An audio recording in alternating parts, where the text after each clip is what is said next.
homes that are significant problems for neighborhoods, a drain on city resources across multiple bureaus, and a waste of housing stock in a city that needs more.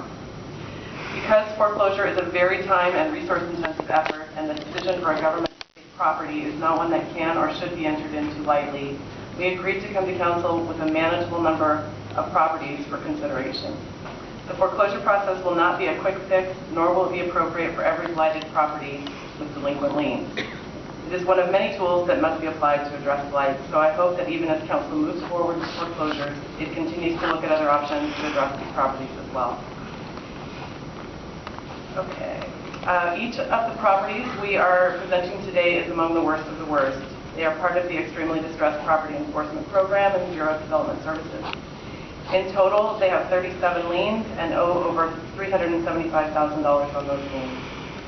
Each has had multiple violations and liens that have been open for a long time, and each represents an opportunity to make progress toward improving livability, health, and safety.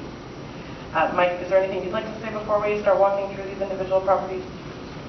Just a few comments. Mike Liefeld, Bureau of Development Services Enforcement Program Manager. We started the Extremely Distressed Property Enforcement Program in BDS in 2011 with a focused attention on these unmaintained abandoned homes that were causing severe livability impacts for neighborhoods. And I think what we're finding is that even after all the resources that we put in, code hearings, vacate orders, demolition orders, resecuring properties, nuisance abatements, 5 years into the program, we still have many of the original properties that are in the same condition. And so we're just really excited about another tool in our enforcement tool chest to try to get some action moving on these properties. Thank you. Okay, so the first property is at 7101 Northeast Prescott Street. It has 8 liens, delinquent liens, and the dates of delinquency range from December of 2012 to June of 2015. Total amount owed on the lien is just over $99,000. The ownership is listed as David Tiff LLC as the legal owner of Multnomah County at the time of the prepared this list. There's apparently been a recent ownership change to Fannie Mae. What does that mean for the process?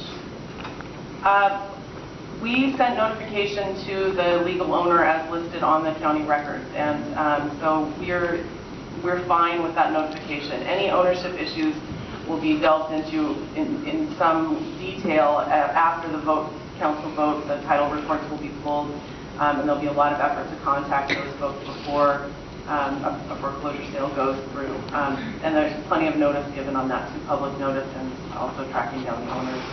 So one of the next steps is a commercial title report, so we get third-party validation of who the legal owner is. The Federal National Mortgage Association, we know what on that. Yes, we do. The title has not been conveyed yet to Fannie Mae, and so it's still listed as David Tiff. So it turns out that has already gone over, just a delay in reporting. Does that change what we would do? I don't believe that it should, because your vote is today would be just a vote to send this list to the treasurer for foreclosure. The property owner still has from today until the date of the property sale to pay their liens off. And so there's still ample time for that to happen. And then even after the sale, the property owner has that 1-year right of redemption to pay the liens off and redeem the property. So there's plenty of safeguard there. I believe that it shouldn't be a problem for us to vote today, or for you to vote today, to send these to the treasurer. That 1-year redemption, does it say,